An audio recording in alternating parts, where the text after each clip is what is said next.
Años, en esta casa nació quien es considerado por muchos historiadores como el personaje más preparado que participó en la Revolución Mexicana, que además estuvo al lado y ganó el respeto de figuras como Francisco I. Madero, Emiliano Zapata o Pancho Villa. Y a 100 años de su muerte, así lo recordamos, General Felipe Ángeles.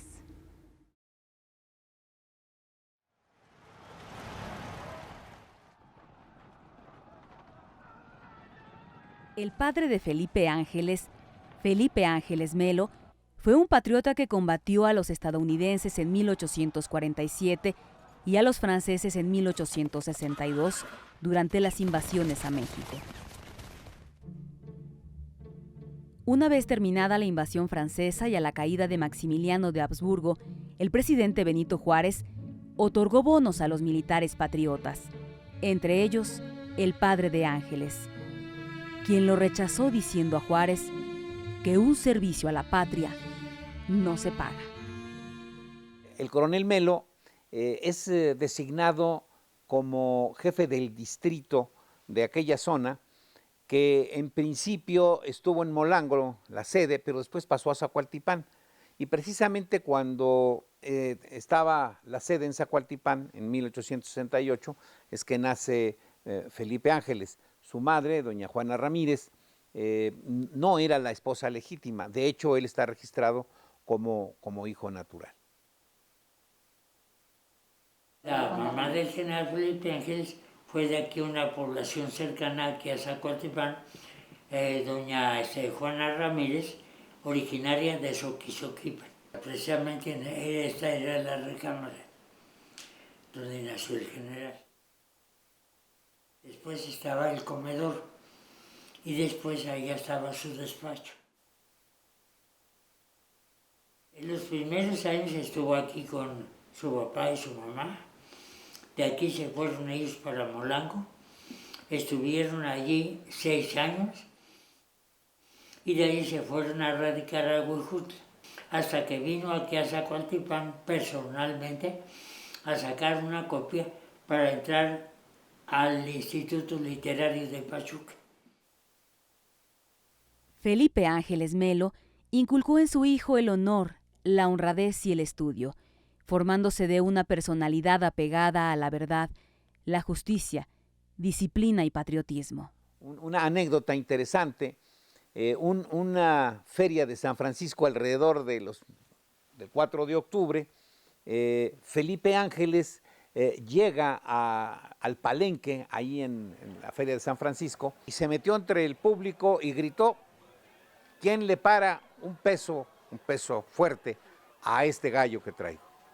Entonces se levantó una mano y dijo: yo le pongo el peso y le pongo el gallo contrario. Ese hombre que se levantó era nada menos que el general Rafael Cravioto, que era gobernador del estado. Y bueno, se hizo la pelea, no se dice quién ganó, pero lo que sí se sabe es que el general Cravioto le dijo: le pagué el peso por el aplomo y la gran disposición que tuvo usted de gritar su gallo.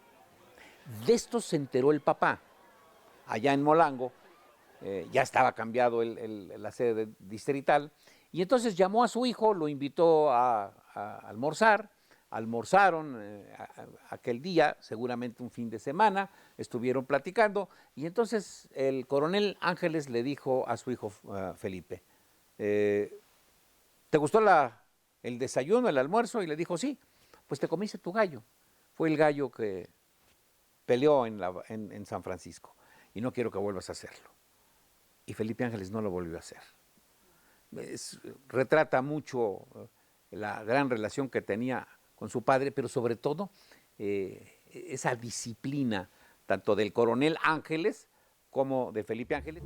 Ya desde ese momento, la personalidad de Felipe Ángeles estaba orientada a la lectura y la investigación, especialmente de las matemáticas, convirtiéndose en un estudiante sobresaliente. Yo tuve la oportunidad, siendo rector, uno de mis privilegios fue pedir el expediente de Felipe Ángeles, haberlo tenido en mis manos y haber visto sus calificaciones. Él estudió aquí primero, segundo y tercero de secundaria. Déjeme decirle, las calificaciones, que en aquel entonces no eran de números, son de no solo de suficiente, sino de superlativamente suficiente.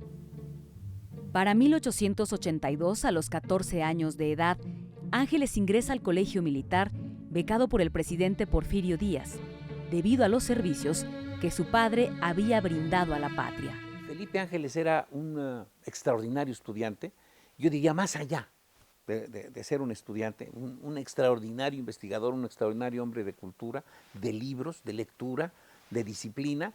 Y yo creo que eso es inclusive lo que le lleva a ser catedrático siendo todavía alumno. En 1892 egresó del colegio militar con el grado de teniente técnico de artillería, uno de los oficiales más brillantes de su generación. Pero ese sería solo el inicio de una gran carrera como militar, estratega y artillero. 4 años después, en 1896, contrae matrimonio con Clara Krause. Clara Krause nace en 1876 en San Francisco, California. Posteriormente, pues, contrae matrimonio con Felipe de Jesús Ángeles Ramírez el 25 de noviembre de 1896 en la parroquia de Santa Elena, Veracruz, en la Ciudad de México. Y de este matrimonio nacen 4 hijos, los cuales fueron Julio, Alberto, Felipe e Isabel. Luego de contraer matrimonio, va a Francia, donde se especializa en estudios de artillería, y desde ahí supervisó el armamento comprado por el gobierno mexicano. Fue ascendido a mayor y reconocido con la Orden de Legión de Honor por sus estudios sobre armamento, artillería e ingeniería militar. Aprovecha su estancia en París no solo para las cuestiones militares, él era un admirador extraordinario de Napoleón, reconoce prácticamente todo el Museo de los Inválidos, lo recorre, coadyuva inclusive a la escenificación de la intervención francesa en México, en fin. Mientras tanto, en nuestro país, la Revolución Mexicana atravesaba los primeros de varios años de lucha. Y Felipe Ángeles regresa a petición del entonces ya presidente Francisco I. Madero. Y habría de convertirse en uno de sus más leales aliados.